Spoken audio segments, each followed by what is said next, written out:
CM Sukhu ने सवाल खड़े कर दिए हैं। सीएम ने कहा कि हाईकोर्ट ने किस कानून के तहत फैसला दिया। हाईकोर्ट ने डिजास्टर एक्ट लागू रहते ये फैसला दिया है। क्या संसद से पारित डिजास्टर एक्ट के कोई मायने नहीं है? हाईकोर्ट को सरकार से पूछना चाहिए था। सीएम सुक्खू की ओर से ये बड़ा बयान दिया गया। हाईकोर्ट के फैसलों में मनमानी हो रही है। सीएम सुक्खू ने कहा कि फैसलों में कानून की व्याख्या नहीं हो रही। सरकार हाईकोर्ट के फैसले का अध्ययन करेगी। मुख्यमंत्री सुक्खू की ओर से कहा गया। आपको बता दें कि प्रदेश में वक्त पर पंचायत चुनाव कराने की मांग को लेकर एक जनहित याचिका पर फैसला देते हुए आज हाईकोर्ट ने आदेश दिया है कि सरकार और 30 अप्रैल तक पंचायत चुनाव की प्रक्रिया पूरी की जाए।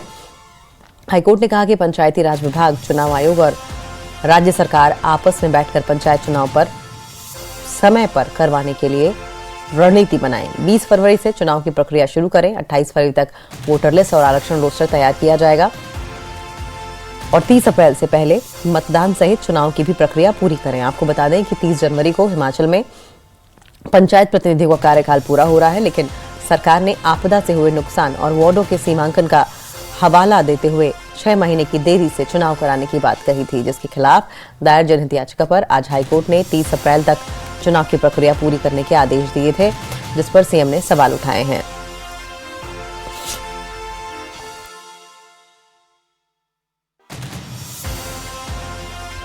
कोर्ट ने जो पंचायत इलेक्शन का जो बात की है, अब वो किस कानून के तहत की है, उन्होंने फैसला दिया है।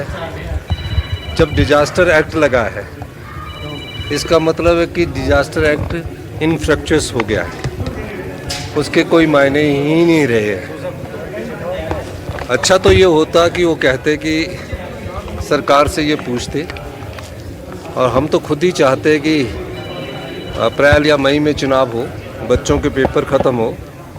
लेकिन अब कानूनी इंटरप्रिटेशन की बात है, क्योंकि हाई कोर्ट के जो फैसले आ रहे हैं उसमें कहीं ना कहीं कानूनी इंटरप्रिटेशन नहीं हो रही है और आर्बिट्रेरी डिसीजन भी हो रहे हैं।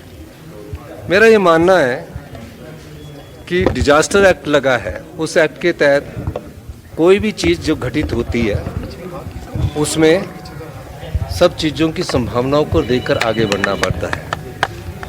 हम फैसले का अध्ययन करेंगे, किस प्रकार का फैसला आया है, और फैसले के बाद जो भी कार्रवाई कानूनी तौर से करनी होगी हम उसको करेंगे। नहीं, सुप्रीम कोर्ट की बात नहीं कर रहा। अब सवाल ये है कि क्या डिजास्टर एक्ट जो भारत सरकार की पार्लियामेंट ने बनाया है उसका कोई मायने है कि नहीं है?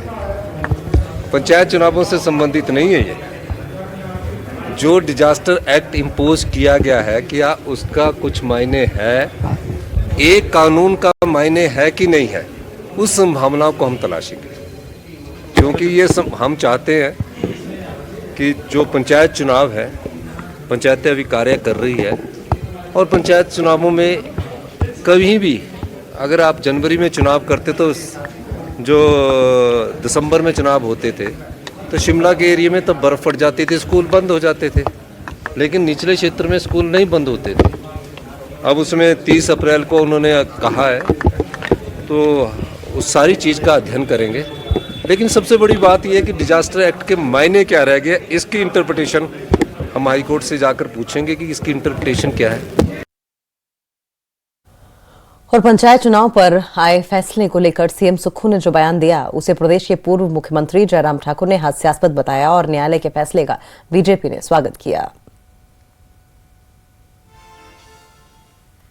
मैं उसका स्वागत करता हूं, और ये फैसला है जो प्रदेश सरकार लगातार प्रयत्न कर रही थी कि पंचायत के चुनाव टाले जाएं, लंबे समय के लिए टाले जाएं, क्योंकि चुनाव होंगे, पार्टी उनकी हार जाएगी, इस डर के कारण चुनाव टालने का प्रयत्न किया जाए। और मैं इस बात को लेकर के भी जरूर कहना चाहूंगा, जहां कांग्रेस संविधान की पुस्तक को हाथ में लेकर के संविधान बचाओ के नारे लगाए, वहां हिमाचल प्रदेश में सुक्खू जी के नेतृत्व में जो कांग्रेस की सरकार संविधान की धज्जियां उड़ा रही। संविधान के अनुसार जो व्यवस्था है कि पंचायत के चुनाव 5 वर्ष के अंदर आपको करने हैं, उससे देर नहीं किया जा सकता। ये कॉन्स्टिट्यूशनल अमेंडमेंट है, लेकिन उसके बावजूद भी हिमाचल प्रदेश में चुनाव टालने के लिए जो कांग्रेस की सरकार ने जो प्रयत्न किए, उसमें बहुत दिलचस्प बात यह है कि त्रासदी आई है, आपदा आई है और हिमाचल प्रदेश में डिजास्टर एक्ट लागू करके